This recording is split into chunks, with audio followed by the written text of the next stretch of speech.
I just pressed the Let's Go Live button, so let's wait for the stream to fire up all across the fruited plain of the internet. We, of course, have to wait for YouTube to connect the dots. Sometimes they're a little bit slow. But it looks like things are working over there, which is great news. We're also over on Rumble. We're on Facebook. We're broadcasting on Twitter. We are multi-streaming all over the place and wherever it is you're joining us. We are grateful, but it looks like it's working, which is great news. So we can go ahead and get started. You can see my cords are all over the place here today. It's one of those days, but let's get right to it. Hello, my friends, and welcome back to yet another episode of Watching the Watchers Live. My name is Robert Gouveia. I am a criminal defense attorney at the R&R Law Group. We're located in the always beautiful and sunny Scottsdale, Arizona. And today, my friends, we're talking about interference is the word of the day. We've got several stories to attend to. We've got three different segments. The big one is the RNC is suing Google. We are just about less than, 2 weeks away from the next election. And a lot of people have been looking at big tech and asking themselves, what are they doing? Why do they keep putting their thumb on the scale? The RNC has responded. Ronna McDaniels, who is the GOP chairwoman, she filed a complaint against Google. It's kind of fun. And what they're saying is that Google is essentially putting up their spam filters, and the spam filters are stopping the GOP messages. Isn't that convenient? It's all spam. It's weird. It says Trump because from Donald Trump. Oh, spam. I better get rid of that. So they're doing that. They filed a 28-page complaint. We'll take a look at that, along with a statement from the RNC chairwoman. Newsbusters.org, they also did an analysis where they went through and they looked at all what are called the SERPs, the search engine results page on Google, and they're looking to see where the Democrats are being listed and where the Republicans are being listed. And if you search, for example, for, I don't know, Herschel Walker, where is he going to show up? Well, they said that he doesn't show up at all on Google. So we'll take a look at that because it's very convenient of them to suppress their oppositional candidates. Wild clip from Hillary Clinton. She's out there saying the Republicans are going to be stealing upcoming elections, which is kind of bizarre because I thought that was insurrectionary language, but she is as open as can be. Says it. The Republicans already have a plan to steal the election. So we'll talk about that, of course.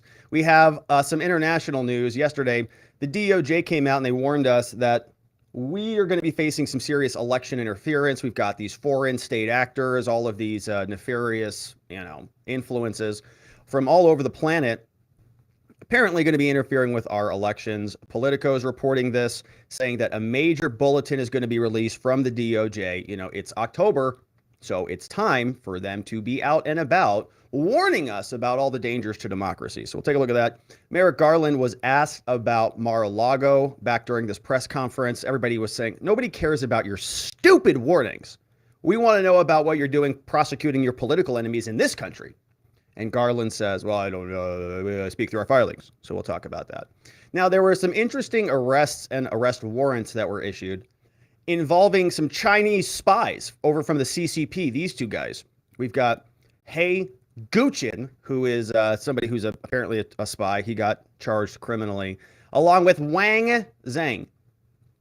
So we have Guchin and Zhang. Wang are both apparently CCP spies, allegedly.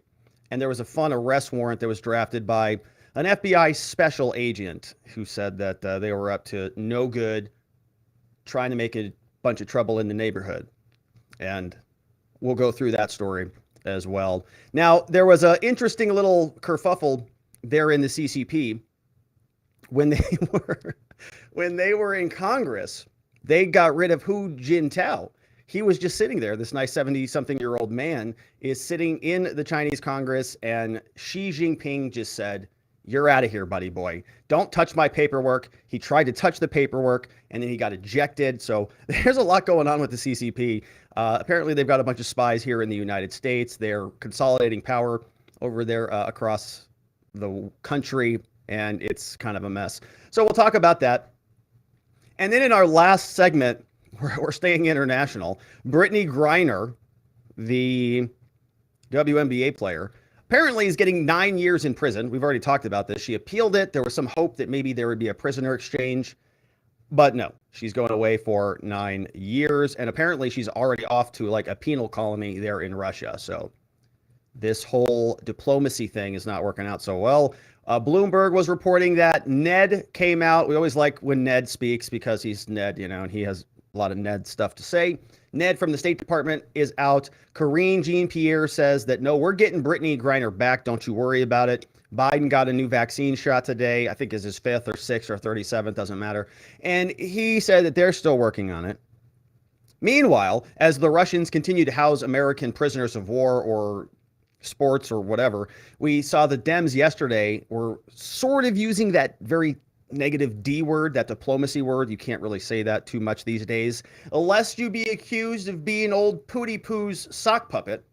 If you even say that, hey, should we negotiate to avoid nuclear war? What kind of a monster are you? How could you even say such a thing? That's reprehensible. What are you, a Putin sympathizer? Well, the Dems tried that. They lasted less than 24 hours. They posted a statement about maybe diplomacy might be useful before they got the old backhand from the military-industrial complex or from both parties or whatever.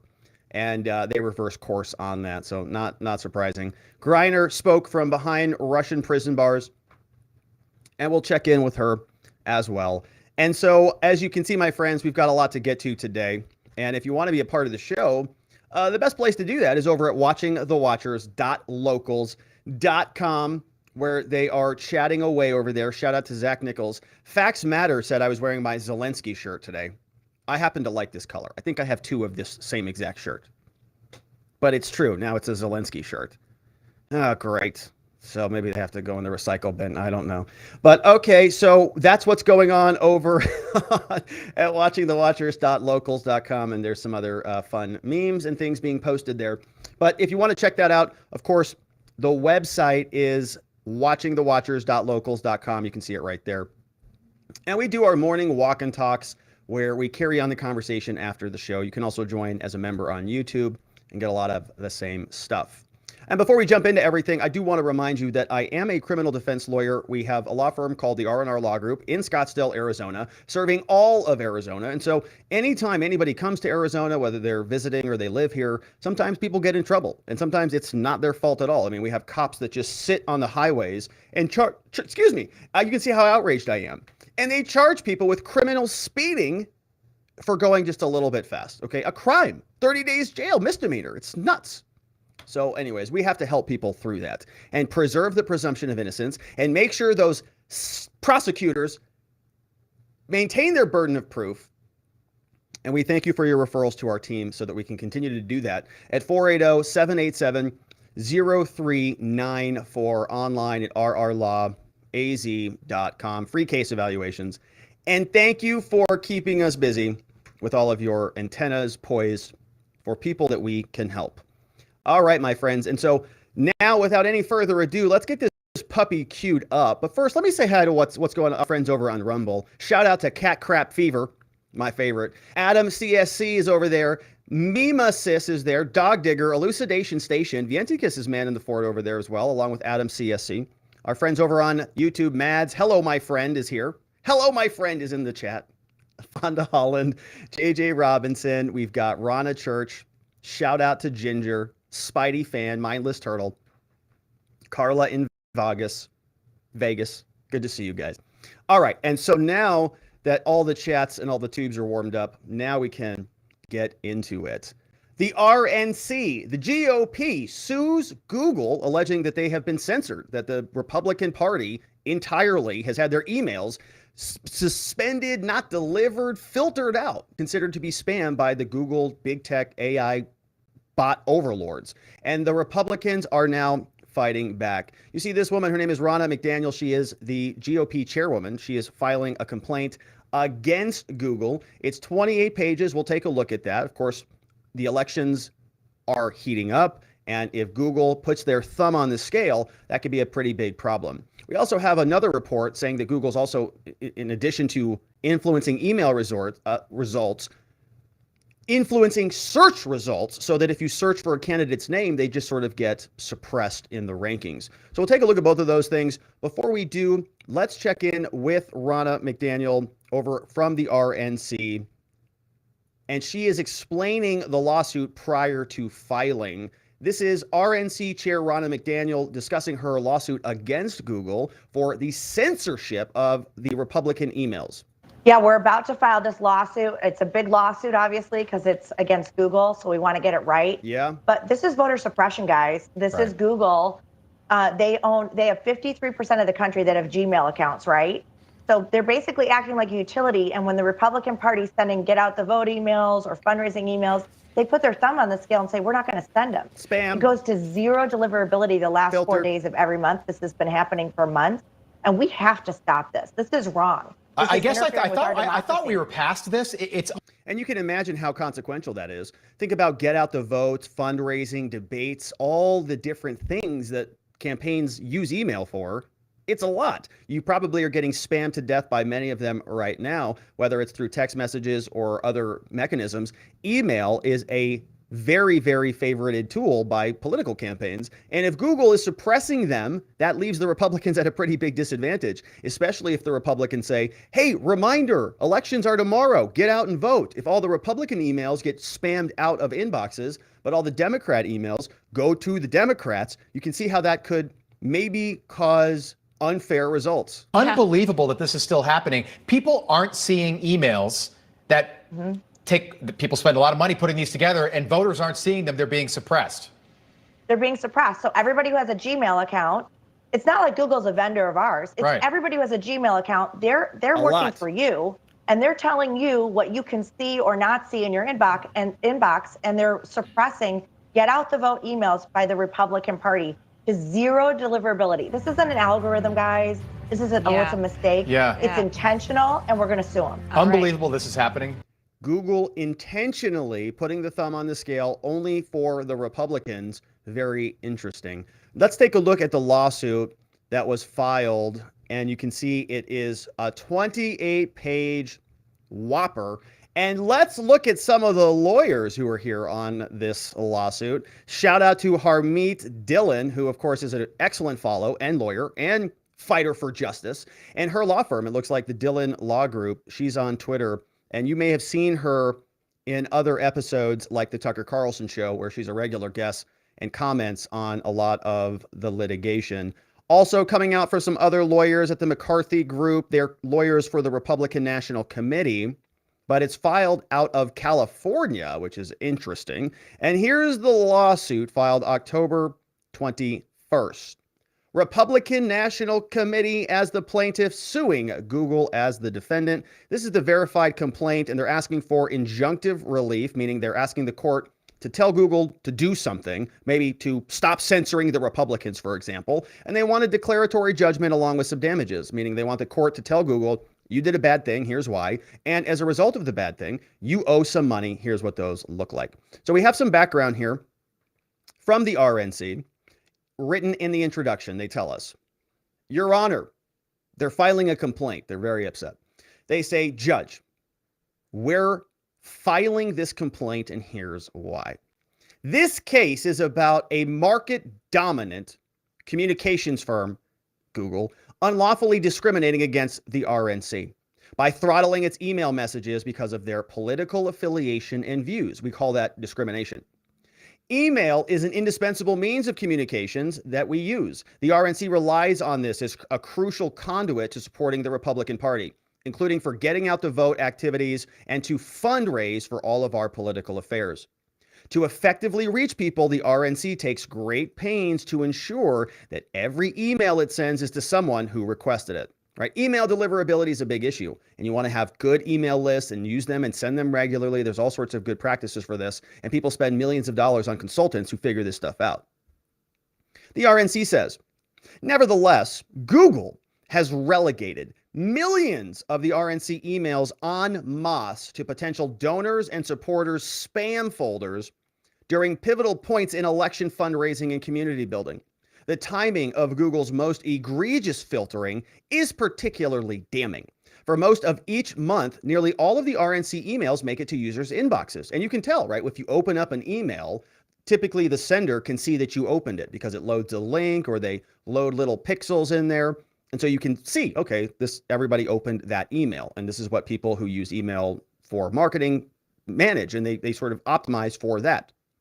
At approximately the same time at the end of each month, Google sends to spam nearly all italicized, of the Republicans' emails. Critically and suspiciously, this end of the month period is historically when RNC's fundraising is most successful. Oh, so they turn the spigot off right when it matters most. It doesn't matter whether the email is about donating or voting or community outreach, and it doesn't matter whether the emails are sent to people who requested them. The discrimination has been ongoing for about 10 months, despite the RNC trying to work with Google. Now, they say that throughout 2022, the RNC has engaged with Google month after month for an explanation. But every explanation has been refuted. Every solution has failed. Google continues to suppress RNC emails, and now Google has fallen silent. They refuse to discuss this issue further. The only reasonable inference is that Google is intentionally sending critical RNC emails to spam. Google and their discrimination has already caused the RNC to lose valuable revenue in California and elsewhere. And now that the 2022 midterms are coming up, the revenue decline is going to be even more problematic. And perhaps worse, Google's conduct has caused the RNC to lose its ability to communicate to its voters. The harm is irreparable and it must be stopped. Unfortunately, this is not the first time they've done this. But fortunately, there are means and laws ready to combat this harm. In the 1800s, a pivotal form of communication was the telegraph, and Western Union had the dominant market share across the country. By the late 1800s, legislatures grew concerned that private entities controlled this amazing new technology and they would only serve their political interests. And they held that in other opinions, this stuff was important. The fears were well-founded, and in different situations, they recognized that Western Union was discriminating.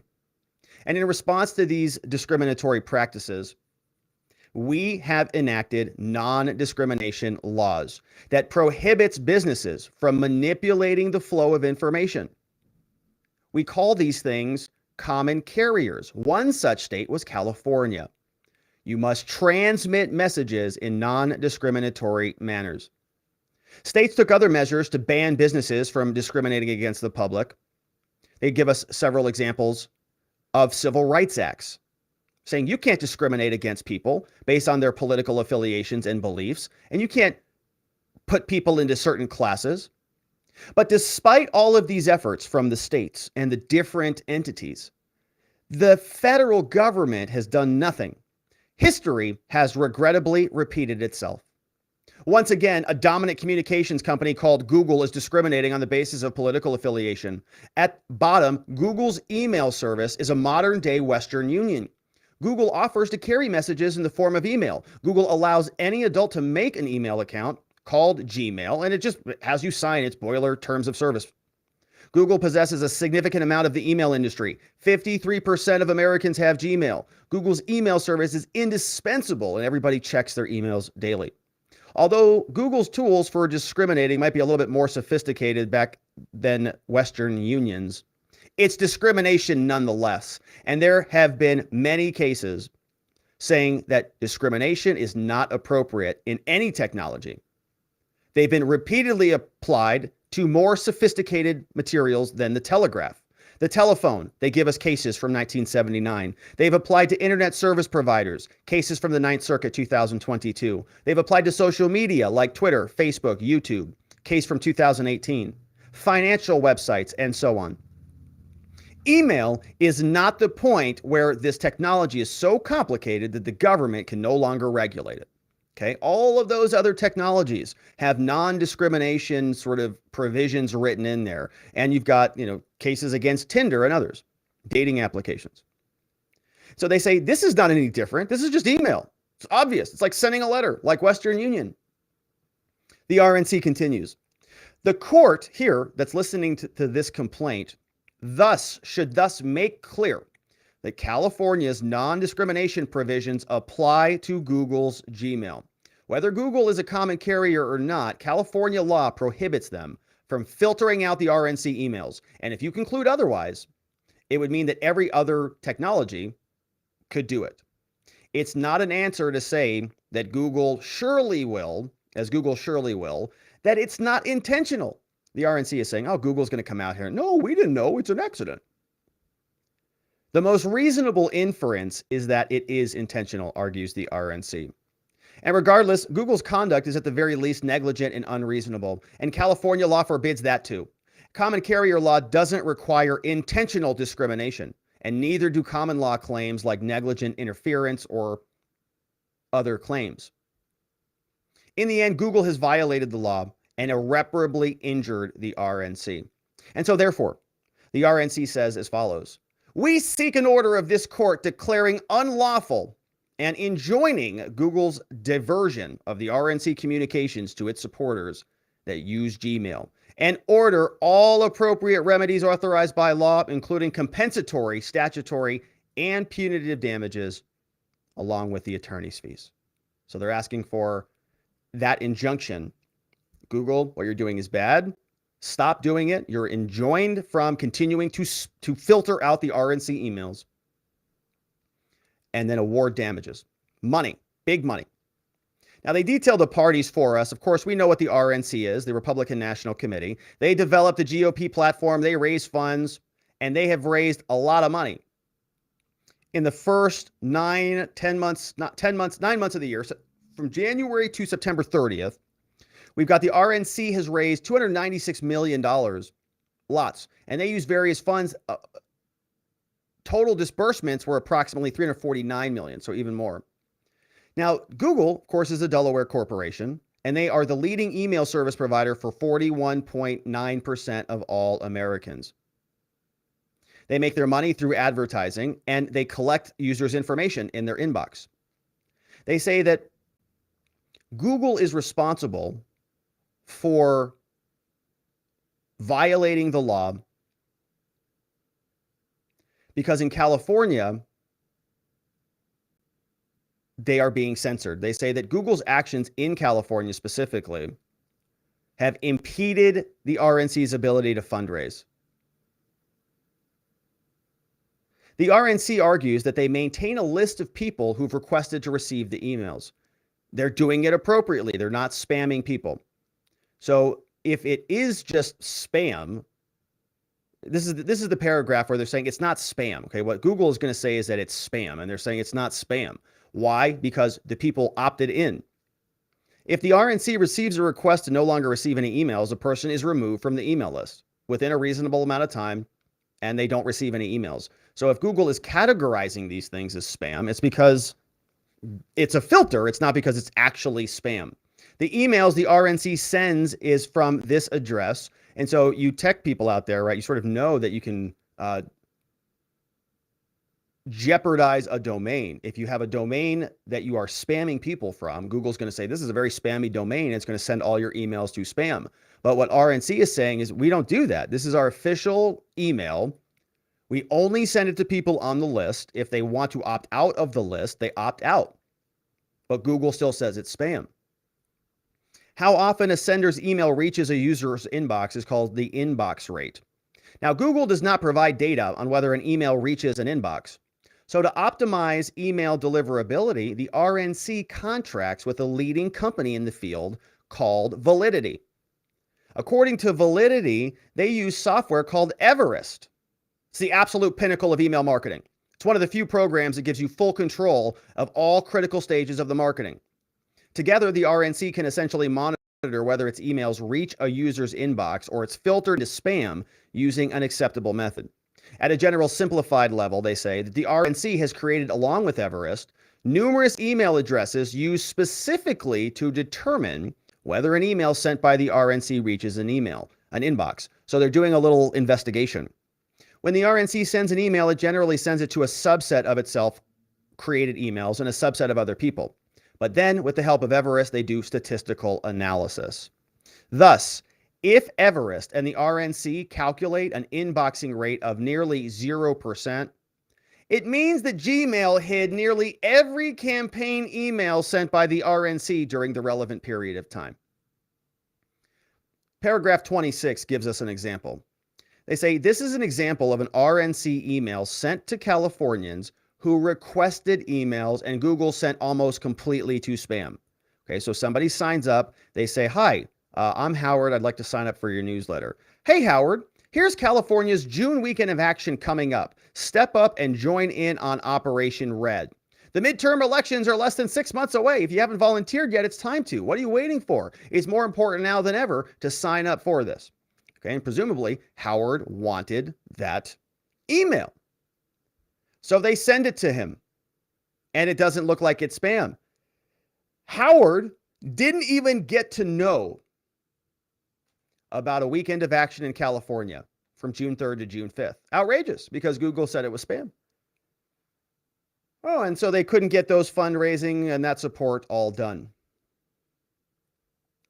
Now, Google does this during critical moments of election fundraising, repeatedly sending stuff to the bulk spam folder, purpose to conceal from its users requests. The most egregious discrimination began in February 2022. That month, the RNC began working on matters related to 2022 and the midterms. The RNC detected that its Gmail inboxing rate suddenly dropped from rates above 90% to nearly 0%. 90 to 0. The inboxing rate of nearly 0% means that Gmail hid nearly every campaign email that went out. Significantly, Google's most egregious spam filter has repeatedly occurred towards the end of the month. Now, this has happened repeatedly. Google has provided a series of responses and false explanations for its filtering. But take a look at these delivery reports. Gmail user reported spam rate down at the bottom, just little blips. Basically noise down at the bottom, not a lot of activity. But up on top, Gmail inbox deliverability from February 17th to September 4th. Look at those dips. My goodness. We see that for about 4 days at the end of the month, from February 20th to February 22nd, all the emails gone, not delivered. Same thing happened at the end of March. Nothing being delivered. And if it was a spam issue, right, you sort of expect to see sort of a correlation on the bottom chart, a big high index of spam. So we have a low deliverability. They sort of correlate with one another, you'd expect. But no, same story happening in April. April 23rd to April 29th. We've got 5 days. What is that? 5 days. 6 days. Is that the 29th? I covered it up. What did I just say? The 29th? 6 days of no deliverability. 5/25 to 5/29. Same thing here. No emails, not going to inboxes. Month after month, month after month, month after month. Why is that? And the RNC can see it. Every single email that they send is not opening. So what happened? What's happening? How are they explaining that? I don't know. Let's continue. The Republicans say, for nearly a year, the RNC has engaged with Google, urging it to stop its interference with their emails. In that time, the RNC has refuted each one of the serial excuses that Google has offered for why it does this. Now, Google has fallen silent, no longer pretending to justify its actions. Now, upon noticing that Google was diverting nearly all of its emails to spam, the RNC contacted Google to discuss the issue. Google responded by suggesting that the RNC reduce the frequency of the emails that it sent at the end of the month. The RNC and Google also agreed to stay in regular communication. So Google just says, well, maybe you should stop contacting your insurrectionist voters, okay? You're sending them too many emails. We don't like it. Okay. From January 28th to January 30th, the RNC noticed a sharp decline. Contacted Google, Google didn't help. February 14th, same thing. RNC conducted an internal test, conducting an A/B test. For this test, RNC created 2 versions of an email where the contents were identical. except that version A and version B had different variants of the RNC donation page. Oh, you see, they're getting tricky here. Well, why don't we send two different types of email and see where the variables lie? What happens if one email makes it through and the other doesn't? Maybe we can see what the difference is between the two and understand why the second one didn't go through. The RNC then selected two groups of different individuals, groups X and Y, to send the emails to. There was no overlap. And version A inboxed at the normal rate, but version B inboxed at 0%. RNC replicated the test. Emails were again sent to two groups. An entire batch of one version of the email went to spam while the other did not.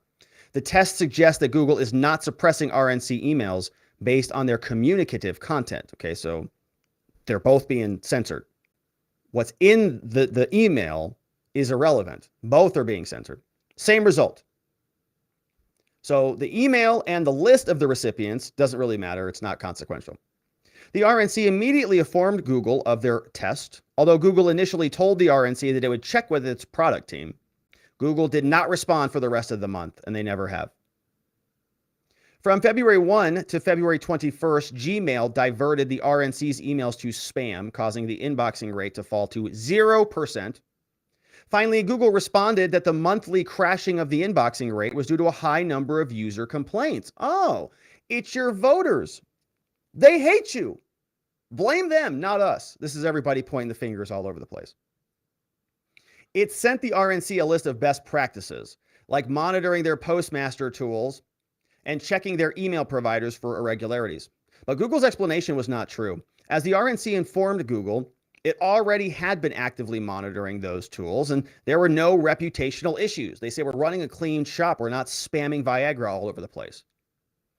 The RNC also told by its companies, ESP and Salesforce, there were no irregularities.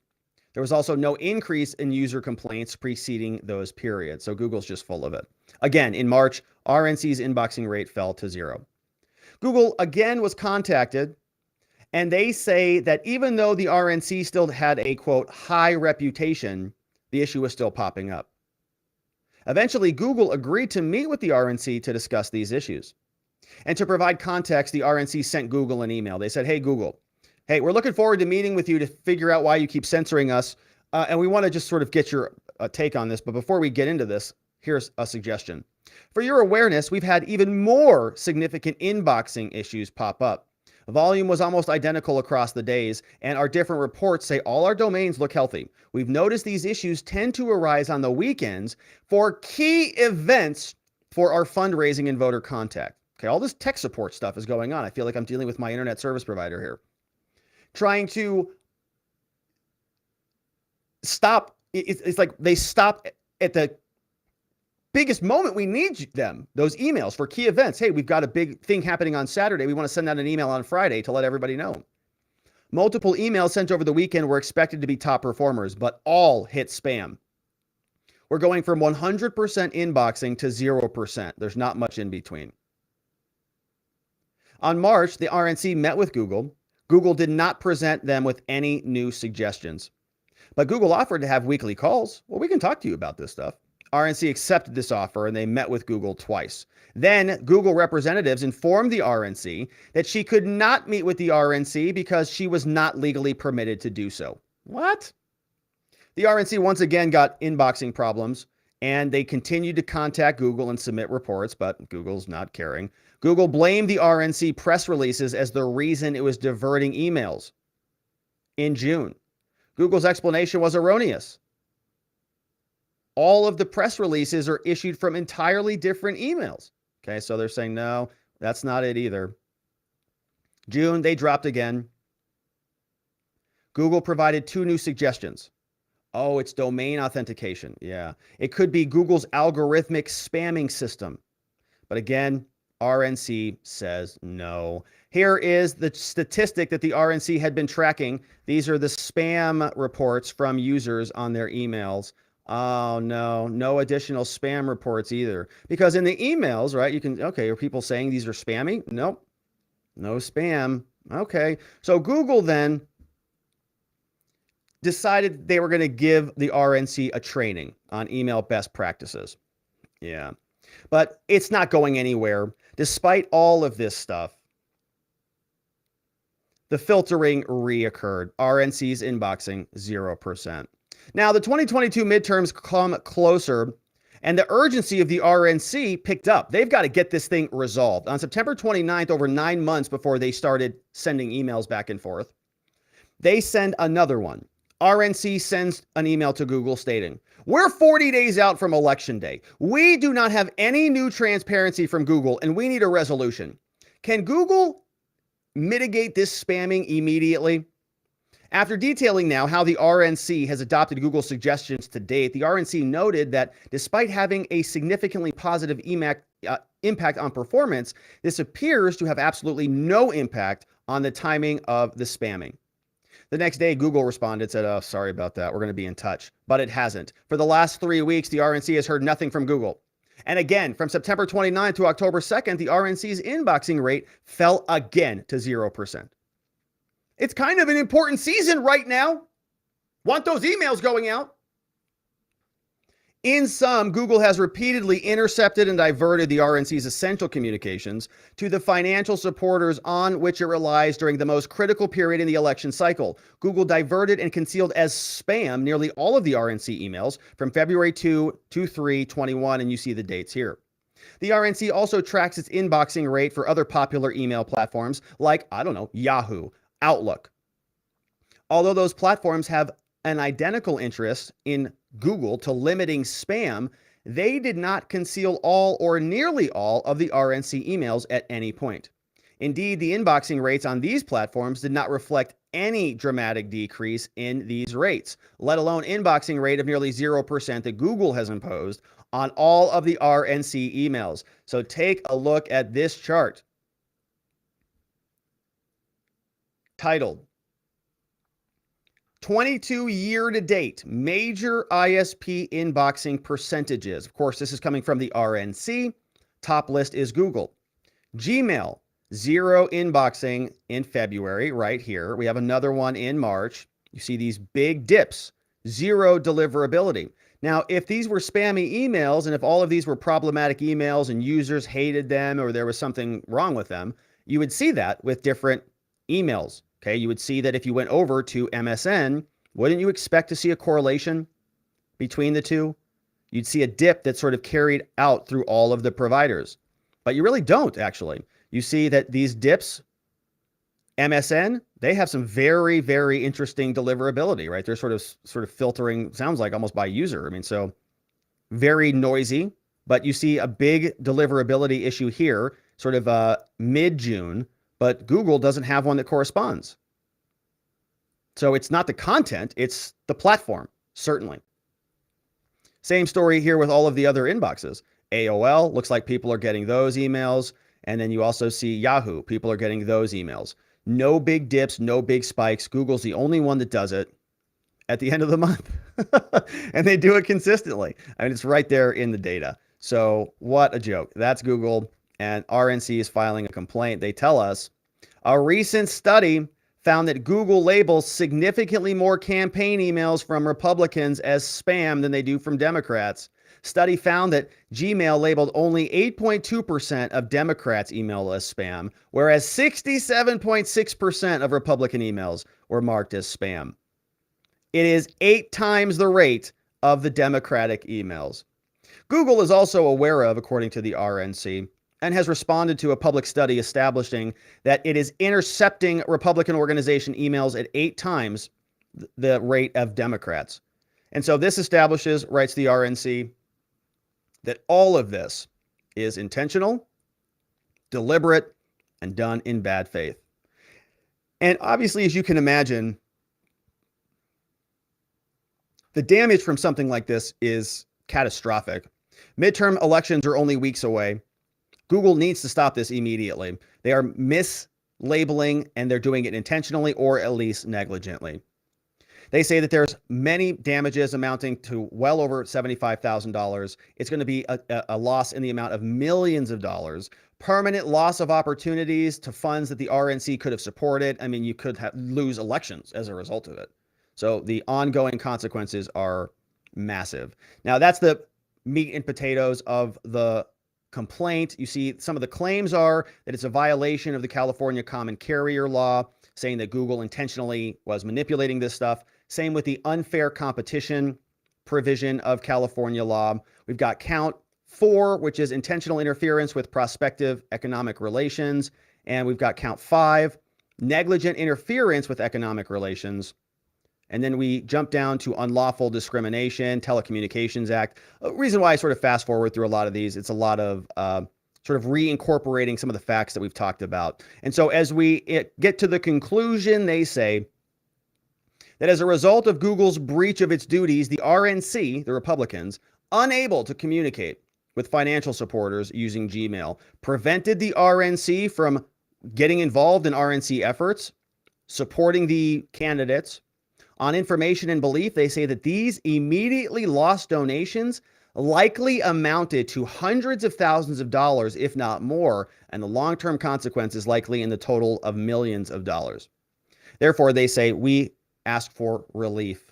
They want the judge to order that Google is violating policies and practices complained about in violation of federal law.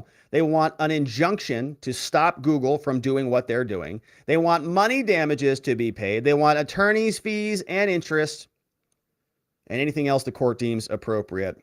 Signed by the very talented Harmeet K. Dillon from the Dillon Law Group, demanding a jury trial and delivering the lawsuit over to Google and their statutory agent in Delaware, I'm sure. And so that's going to be a fun lawsuit. We'll see if anything comes of it. Google, of course, will turn around and respond, and they'll say, oh, no, it's just the algorithm. And we're a private company. So that's great. Now, there's more to this. Newsbusters, I wanted to share this. I think I had this one pulled up. Yeah. Newsbusters put together this chart, and so you can see they're over at the MRC, Free Speech America analysis of Google search engine results.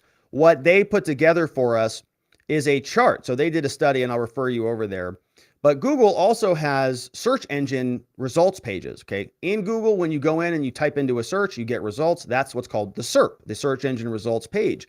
And so, for example, you can go and search for people and see where they rank. Are they going to be in the top or the bottom? Are they going to be on page 1 where everybody goes? Or are they going to be on page 2 where you can hide a dead body and nobody will ever find it? That's not legal advice, but it's true. Page 1 is where everybody goes. Page 2, nobody goes. So if you bump somebody down a couple of slots on the SERPs page, that's a big deal. Well, we see here that Google, which is conveniently marked, denoted here with the Democratic symbol, along with the hammer and sickle communists, they put together this chart courtesy of MRC and hashtag Free Speech America.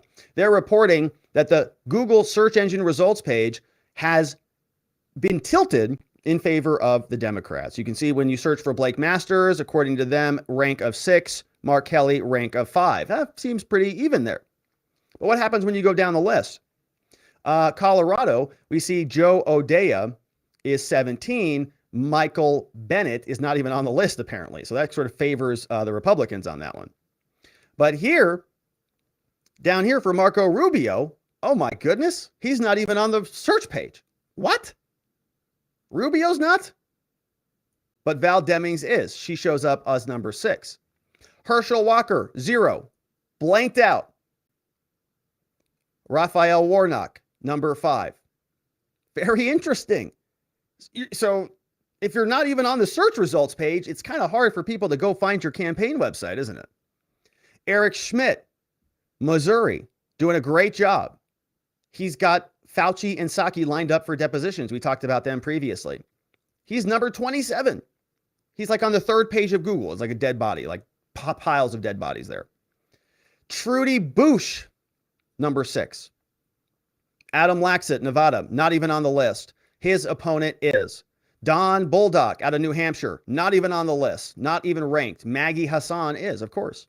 Ted Budd, not there. Cherry Beasley, his opponent out of North Carolina, first result.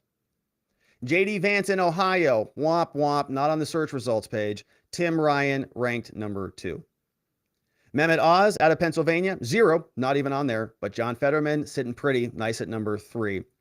Tiffany Smiley, in Washington, she's up there, so she's number 3. But Patty Murray is number 23, so the Republicans got that one. Wow. And out of Wisconsin, Mandela Barnes is ranked 5, whereas Ron Johnson, not even on the first page, ranked number 13.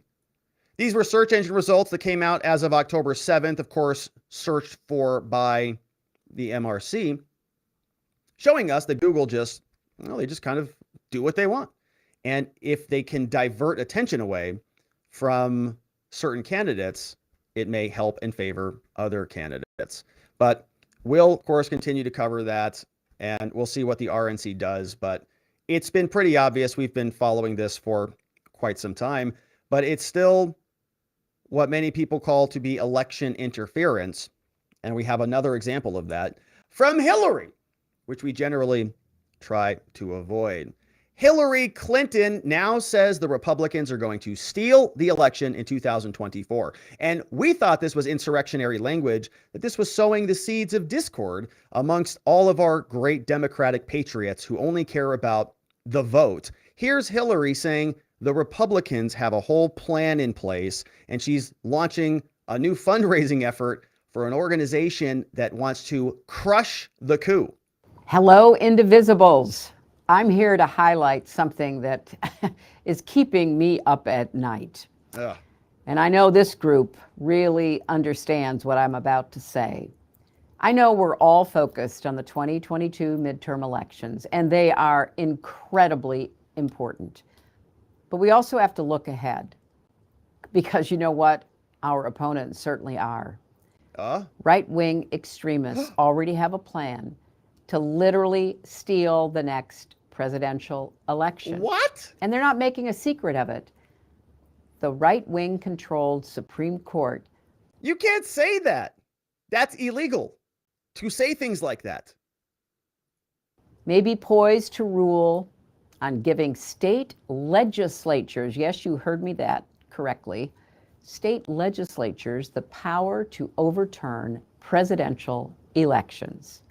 Just think, if that happens, the 2024 presidential election could be decided not by the popular vote or even by the anachronistic electoral college that you hate, yeah, but by state legislatures.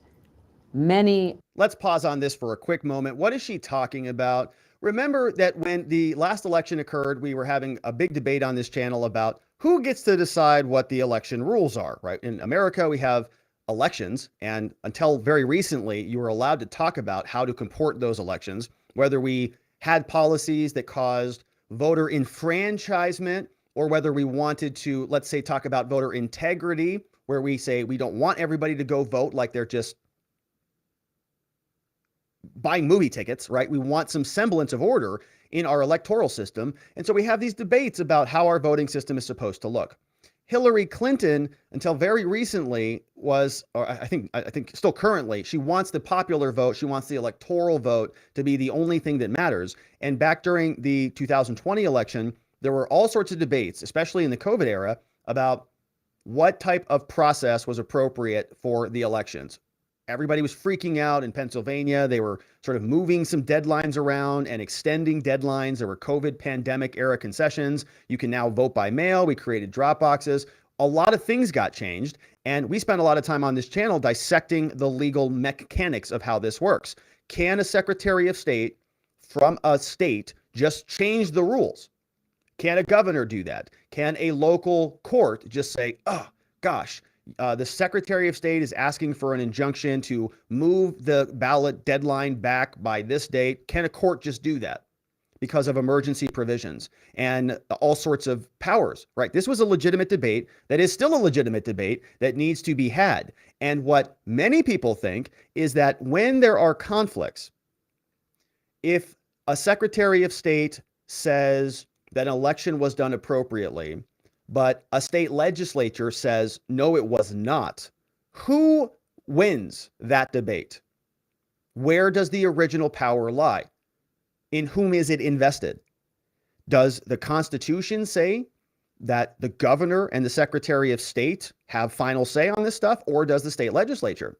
And if the state legislature delegates that, which is what has happened in many states, if they say, we don't want this responsibility, we're going to give it over to the executive branch, the governor and the secretary of state, which is sort of residing of the whatever they call it in your state, the people who conduct the elections. If it's all being delegated over to them and the legislature says, you were partisan, corrupt, and you conducted a poor election, does the state, do the people have to sit with what that executive agency did, with what the governor did, with what the secretary of state did?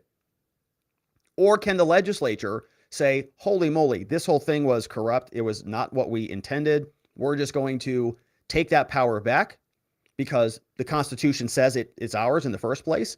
And we're going to do what the will of the people have elected us to do. Because you sort of think about this, it's kind of the most representative entity that exists at the state level. The people vote the state legislators in, the state legislators in to create the state legislature, and then they can go and then make the final decision.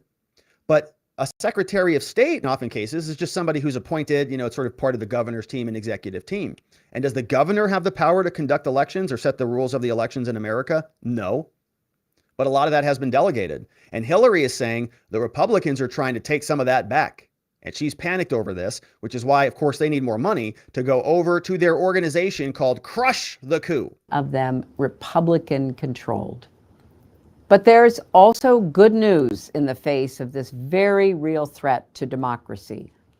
Indivisible has launched Crush the Coup to make sure we're ready to defend democracy in 2024. They've put together a list of critical races in 6 key states and how you can get involved. Will you support Crush the Coup by donating to Indivisible and state legislature candidates? Each of these races is highly competitive, and your dollars could very well decide the winners and the winner of the next presidential election. This could not be more important or more urgent. Crush the coup. And Hillary Clinton wants a lot of Democrats to be in charge of the state legislatures so that when she runs again, she can win. And we'll continue to see how that matures. But I thought that if you sowed seeds of discord about American elections, that was basically the analogous event of declaring war on America. Insurrection, death of democracy, the whole list goes on. But of course, the RNC is suing Google, and we'll see what Google's response looks like and whether the Republicans are able to claw back any gains, because of course they need their emails. We've got election season coming right up. So we'll continue to follow. Thank you for joining us, and thank you for liking this video and subscribing wherever it is you're watching it. All right, my friends, and we have another segment here where we're going a little bit international, and it's about the election stuff still. So we're sticking with some election stuff, kind of. But as we can see, it involves the DOJ.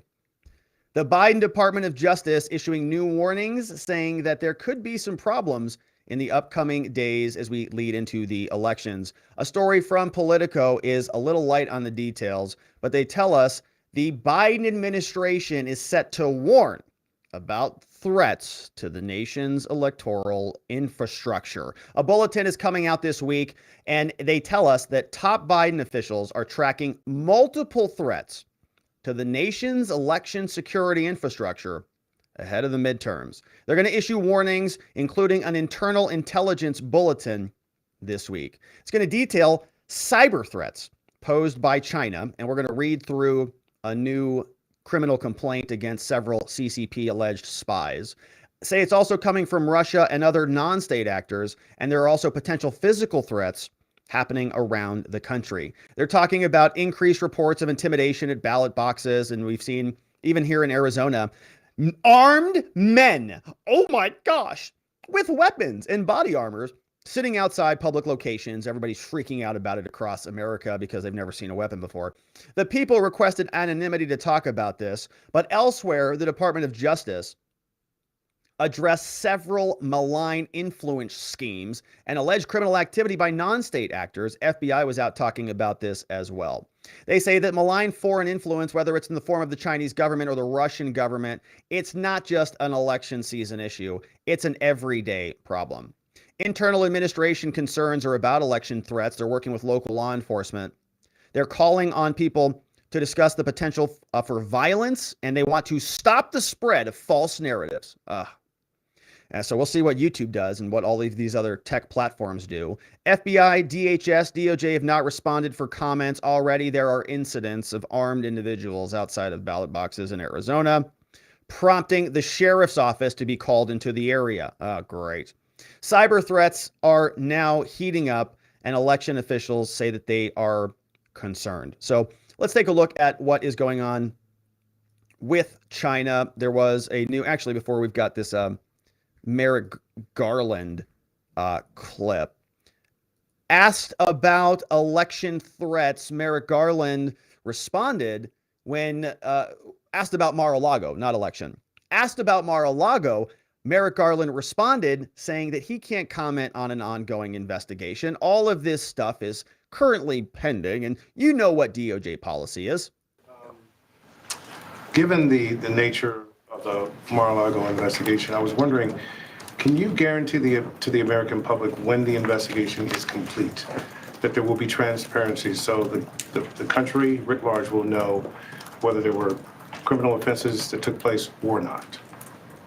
Look, this is an ongoing investigation, so I'm really not able to comment. We speak through our filings and through the cases we bring.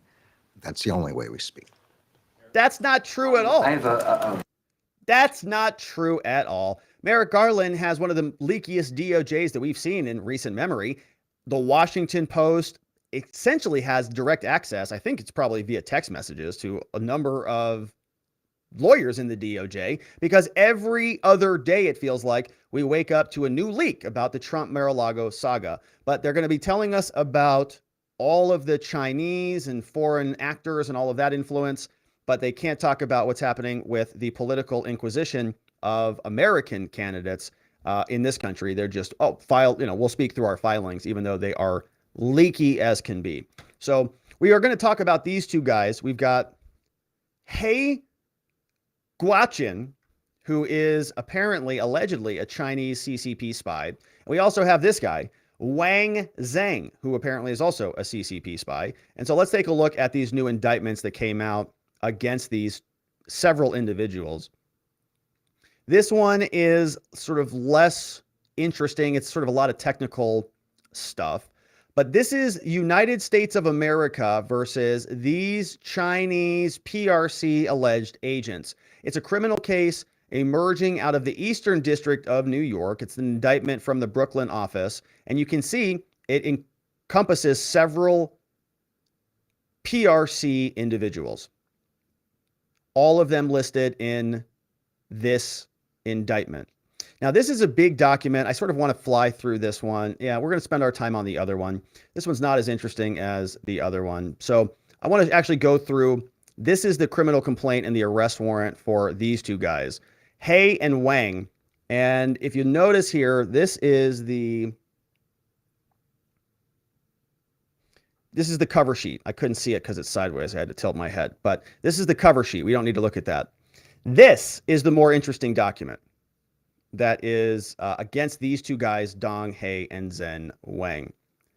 A criminal complaint filed under seal has been unsealed. United States of America versus two alleged Chinese spies, He and Wang, both being charged in the state of New York. The FBI special agent who is drafting this affidavit is named Thomas Ryder. He's sworn in and he's been with the FBI for some time. He says that these two individuals impeded and obstructed official proceedings in the United States government, were also engaged in money laundering by transferring Bitcoin all across America. So the special agent writes, He says, I've been a special agent with the FBI since August 2014. I've investigated all sorts of stuff and I'm amazing at my job. He says one guy is a defendant here and his name is Dong. Dong or Jackie is his alias. He's a citizen of China.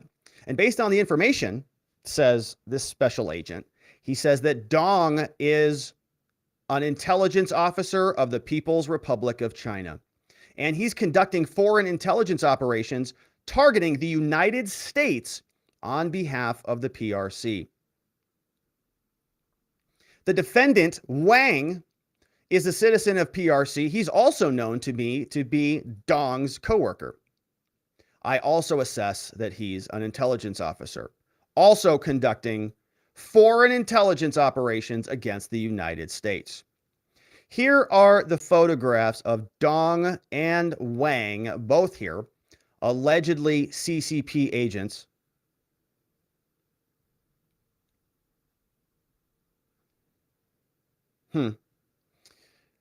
So if you've seen them,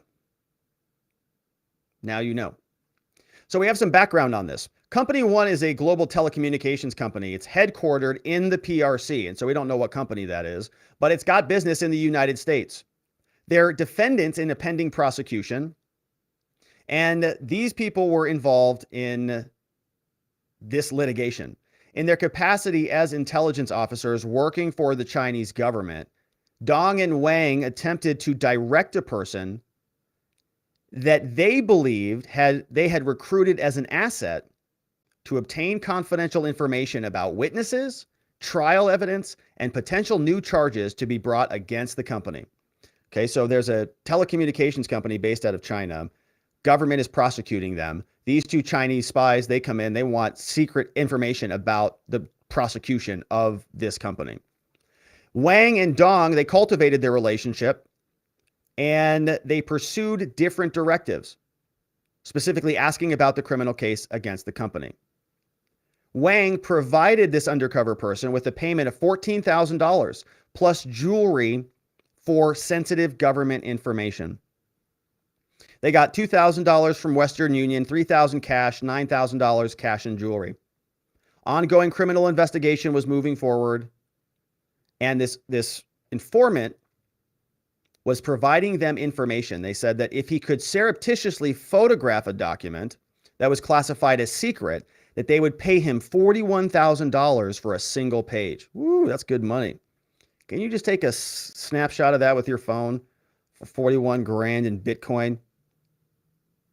But no, he said no. He had refused it. He says it's too dangerous. I can't get in there and do that. That knowledge was being passed around. He said that they didn't give me any feedback and he couldn't get in there. Now they're seeking information about the prosecution of that company. Asking, can you call me? And so the spies are sort of back and forth about this stuff.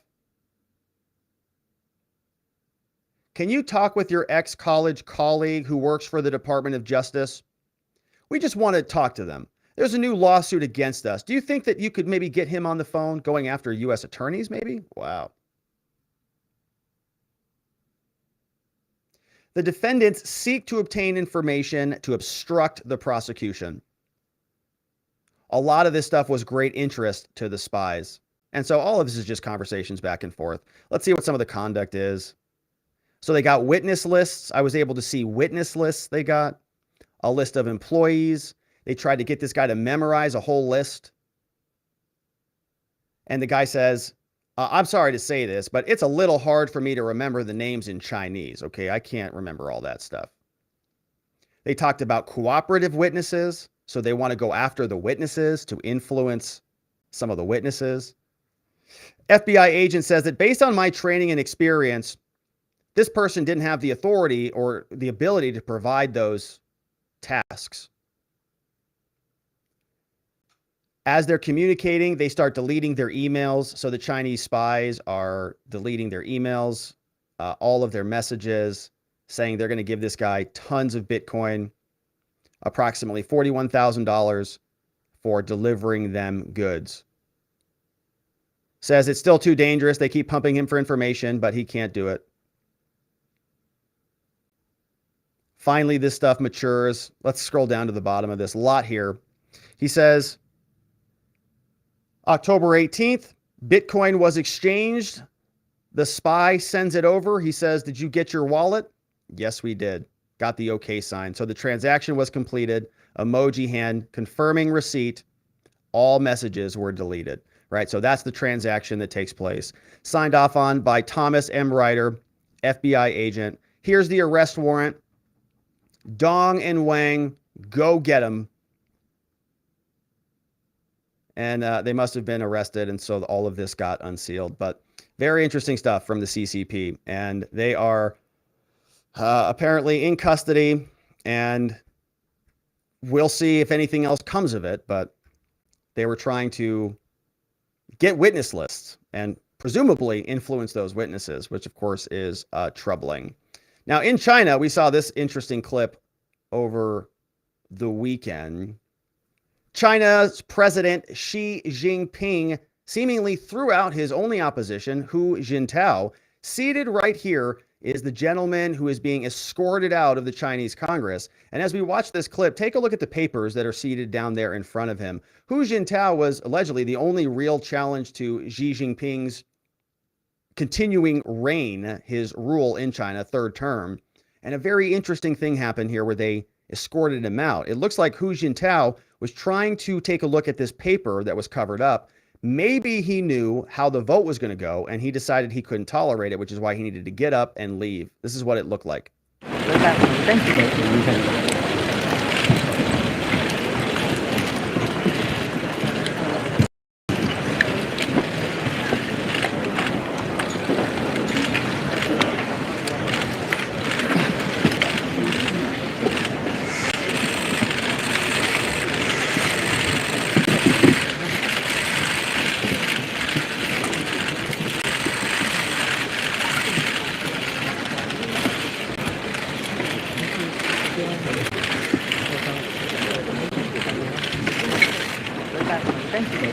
Watch the hand. And he reaches for the paper. What is that? And she says no.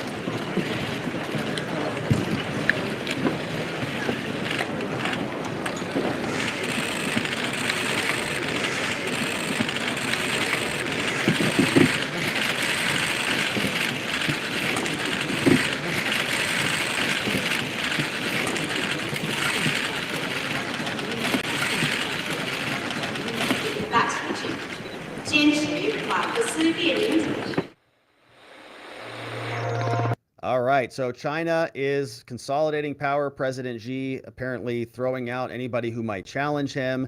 And the United States is apparently still trying to figure out what all that means and what the consequences are for China. But certainly an interesting development. Of course, if there are new developments, if the DOJ does come out and tell us about these new threats, we'll of course cover them, and we'll hope that you'll join us on that. Thank you for liking this video wherever it is you're watching it. We look forward to seeing you on the next one. All right, my friends, we've got one final segment here before we jump into your questions and wrap it up for the day. Brittney Griner apparently going to be spending 9 years in a Russian penal colony. She was seeking an appeal, trying to reverse a lower court ruling there in Russia, but unfortunately, no justice out of Russia. This is not the story that I wanted at all. Okay, so we'll just sort of skip that. That's the Elon Musk story for some reason. I was looking for another story. Let me see if I can find it real fast since we're in here.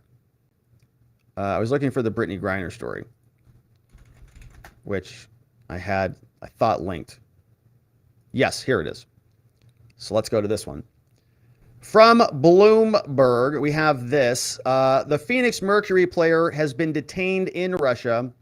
Verdict came after there was an offer for a prison swap where Russian arms dealer Victor Bout Griner would be transferred Victor Bout would be exchanged for Griner and for the U.S. Marine Paul Whelan. Now, unfortunately, the Russian court came out and they found that she is going to be serving the full 9 years in a Russian penal colony. The exchange is not happening anytime soon. The United States government very unhappy about this. We've got a clip from Ned. Ned from the State Department responding to Brittney Griner being ruled to be sent to a Russian penal colony for 9 years, despite the Biden administration's attempts to bring her home. As you heard from the Secretary and from the National Security Advisor, today is another sad day for justice in Russia. And we use that term justice loosely because there has been no justice in this case. There has been no rule of law in this case. This process, to put it simply, has been a sham. The denial of Brittney Griner's appeal is another repudiation of justice, which only compounds the original injustice of her detention. Russia is wrongfully detaining Brittney Griner and fellow U.S. citizen Paul Whelan. Nothing about Brittney's conviction or the denial of this appeal today changes that. Secretary Blinken and President Biden have been clear that they should be released. That's why this summer, Secretary Blinken came to this very room to speak about the substantial proposal we made to Russia for the release of Brittney and Paul. We believe Russia should engage seriously and in good faith on this proposal, and we have continued to urge Moscow to do so, including in recent days. The department has no higher priority than the well-being, the fair treatment, and justice for all of our citizens detained in Russia and in other parts of the world. We will not relent until all wrongfully detained Americans, including Brittney and Paul, are reunited with their loved ones. U.S. State Department trying their best to get Griner back home. Hopefully their foreign policy results improve because so far they have been pretty terrible.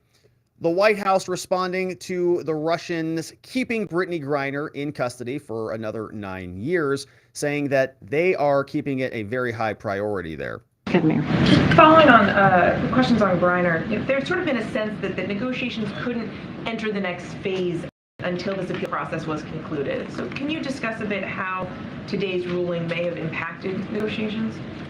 Look, I mean, we've been very clear about this. We're not going to certainly negotiate in public. Look, we are disappointed about what we saw today, but not surprised by the outcome. She's not. As we have said multiple occasions, these judicial proceedings are a sham.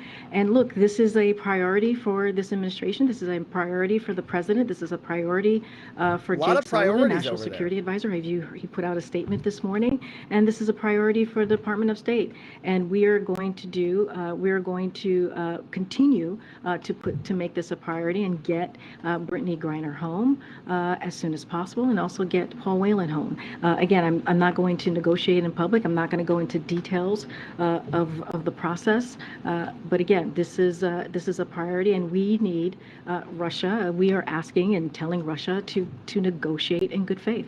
A question on Russia. Well, they're not going to do that, and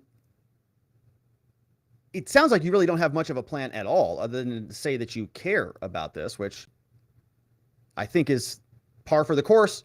In Ukraine, the president, we heard him say earlier that it would be a serious mistake for Russia to use a dirty bomb. But just to be clear, would the U.S. be forced to respond? And would there be consequences? So just to be clear, and the president has said this many, many times, and he's been very clear about this, and he said it again today. It would be a major mistake for Russia to use nuclear weapons in Ukraine, leading to severe consequences. As for the potential use of a dirty bomb, to your question, Mary, look, Russia is pushing transparently false allegations. You heard me say that. You heard my colleague over at the State Department say that yesterday, that Ukraine is preparing to use a dirty bomb on its own territory. We are calling that false allegations by Russia. So we must take this seriously, which is what the president said today. You heard him say that, because in the past we have seen Russia use allegations as a pretext to escalate. And as the president said, we don't know if that is the case here. We don't see that to be the case. But again, we have not seen Russia make these preparations, as you've heard us say. You heard me say yesterday. You've heard us say yesterday. But of course, we'll continue to monitor this very, very closely. But if Russia does use a dirty bomb, will the U.S. respond? We have been very clear through our private conversations with Russia about the consequences. I'm certainly not going to lay them out here. Look, we have communicated directly with them. I'm just not going to get ahead of any conversation what we've laid out for the Russians. If there is even one iota of nuclear material, if there's one radiation nuclei anywhere, Oh my goodness, it's going to be the end of the world. Everybody's going to be pointing their fingers. Nobody's going to accept responsibility. We're going to have another gray area where we don't have any eyes or ears. And the escalatory path will continue to accelerate, which of course is not good news. Yesterday, less than about 24 hours ago, we had an interesting story from the Democrats. 30 House Democrats had responded, and they sent a letter over to the Biden administration saying that they wanted diplomacy. They wanted negotiation.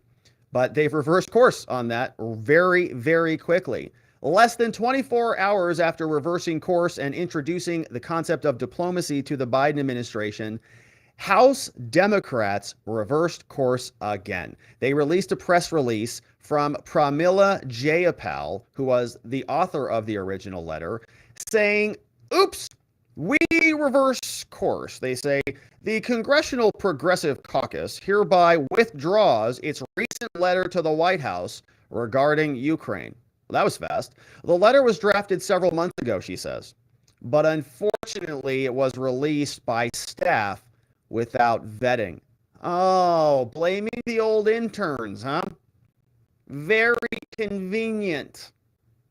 Pramila says, as chair of the caucus, I accept responsibility for this. Because of the timing, our message is being conflated by some as being the equivalent of a recent statement by McCarthy threatening to end aid if the Republicans take over. The proximity of these statements created the unfortunate appearance that Democrats, who have strongly and unanimously supported and voted for every package of military, strategic, and economic assistance to Ukraine, are somehow aligned with Republicans who seek to pull the plug on American support for Zelensky and Ukraine. Nothing could be further from the truth. Every war ends with diplomacy, and this one will too, after a Ukrainian victory. Wow, that didn't take long. The letter sent yesterday, although restating that basic principle, has been conflated by the GOP. And as such, it is a distraction, and we withdraw the letter. Womp, womp, womp, womp, womp. Losers. So they couldn't even stand by something that they put out. They blamed a bunch of interns and then reversed course like 24 hours, less than 24 hours later. What a joke. All right, so that's your Democratic leadership in the House. At least stand by your statement. Now, asked about Brittney Griner, the president says they're still working on it. We know she's being held illegally by the Russians, but we're not done yet. Here's the president after he got his 37th booster or whatever he's on, explaining that the White House has not forgotten about Brittney Griner. What is your next move now that Brittney Griner lost her appeal, Mr. President? We're in constant contact with the Russian authorities to get Brittney and others out. And so far, we've not been meeting with much positive response. But we're not stopping. Would you Yeah, so that's Joe Biden, and he is saying that they're going to spring into action and they're going to solve this problem like many other problems that they have solved. But we'll see if that works or comes into any materiality. Meanwhile, Brittney Griner speaks from behind bars. She's being held in Russia 9 more years. She's apologizing, but apparently she's on her way to a penal colony. I've been here almost 8 months, and people with more severe crimes have gotten less than what I was given. I want to also apologize for this mistake. I said in my first court that yes, I plead guilty. I did not intend to do this, but I understand the charges brought against me. And I just hope that that is also taken into account.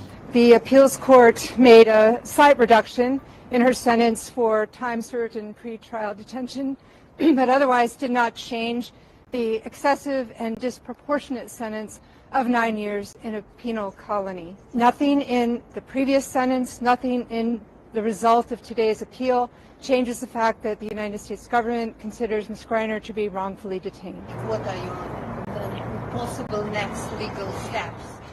It's the cassation, the second appeal. Yes, that's the possible legal option. It is her decision to make. We think we should use all the available legal tools, but she will be the one who will take the decision. Do you think that the swap is possible now? We hope so. And when we can expect it?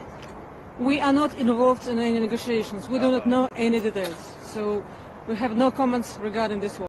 She is the one who is the most disappointed today. Of course.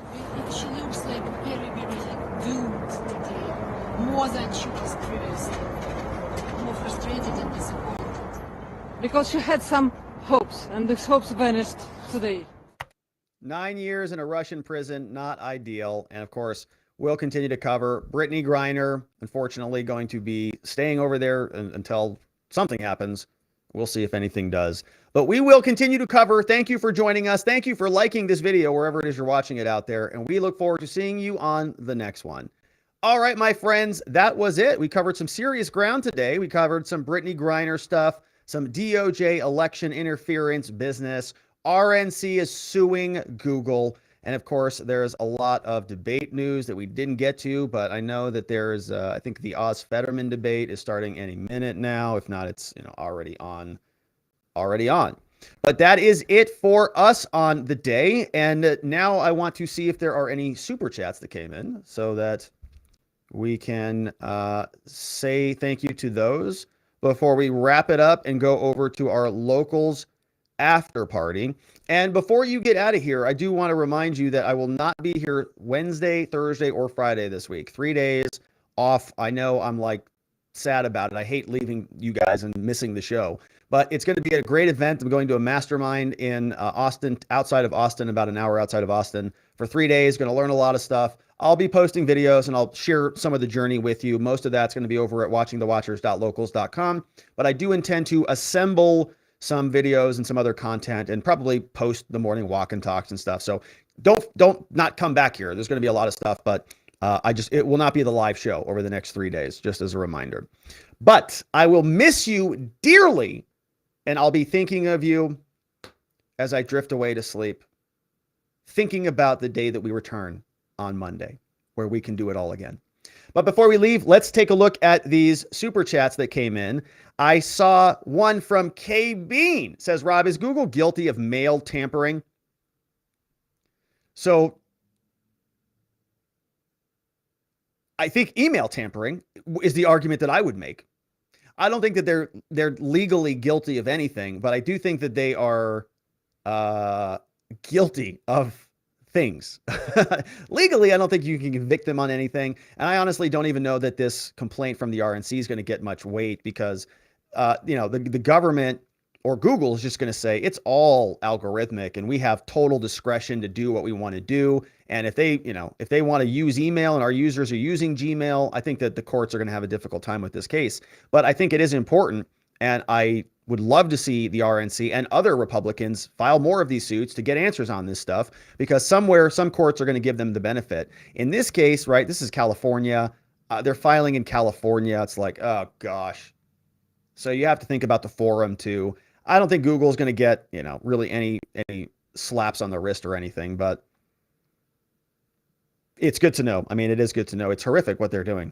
It's totally unfair, but that's what they do. We had Rinsler says, will Hogle be charged?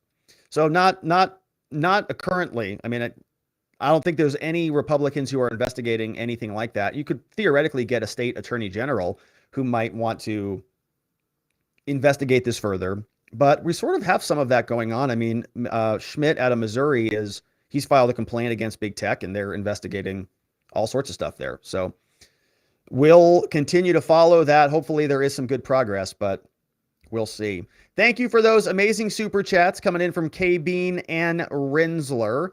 And I think that's what we've got over here. So we're going to wrap it up and we're going to head on over to Locals for our after party where we spend a little extra time and sort of go through some member comments. And so if you want to join us, the best place to do that is over at watchingthewatchers.locals.com. We're going to be there in about 2 minutes as soon as we're done here.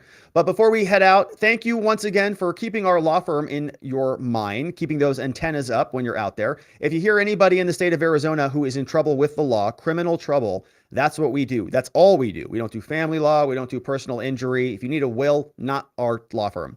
But if you are in trouble, that's what we do. Traffic violations, drug violations, DUIs, domestic stuff, felonies, urinating in public, all of the fun things. We help people who are charged with those crimes get things back on track, and we offer safety, clarity, and hope. The mission is to get them there, and we really rely on your referrals. So thank you so much for keeping us top of mind. R&R Law Group, free case evaluations, 480-787-0394, also online at rrlawaz.com. But that, my friends, is it. I want to thank the mods who mod down the fort for us, keeping the chat nice and tidy. You can see in the house, we've got V Anticus Prime, who crushed it on game night yesterday. Shout out to V. K Bean, we've got Just Cause, Lean, playing hooky. Shout out to Ronnie Cole, and shout out to Lean. Thank you, Lean, for the pinned chat. Very helpful, which is up there. Ronnie Cole said, God, this guy goes on vacation more than anybody. What a bum is what Ronnie Cole. I saw it, Ronnie. I saw you out there. And we also have Zulus in the house. Gio and Henry swing by from time to time. And thank you to our Spotlight supporters. This is our last month of the Spotlight Screen Real Estate Sharing Program. But shout outs to Chris Romero, David B3, Dr. EMB in the house, and John over at qsimple.com. And if you're on this list, send me an email. I've got something special for you as we wrap this program up. But thank you to our Spotlight supporters. And of course, check out John over at qsimple.com. Go to that website and support our friend John. But all right, my friends, that is it for us. I'm going to we're going to go dark here, and then we're going to turn right back on, and we're going to be still live on Locals. We don't even have to restart a stream. So Locals, just hang tight. We're going to be there in about 30 seconds. But my friends, that is it for us here today. One final reminder, we'll not be here Wednesday, Thursday, or Friday this week. So we'll come back on Monday. There will be additional content here in the form of premieres and recorded videos, but I'm not taking all this gear with us live. But I do hope that you have an amazing rest of your week and you check back in here with us. Join our community over at watchingthewatchers.locals.com. Otherwise, I'll see you right back here on Monday so that together with your help, we can shine that big, beautiful spotlight of accountability and transparency down upon our system with the hope of finding justice. Have a tremendous week, my friends. I'll see you on the next one. Bye-bye.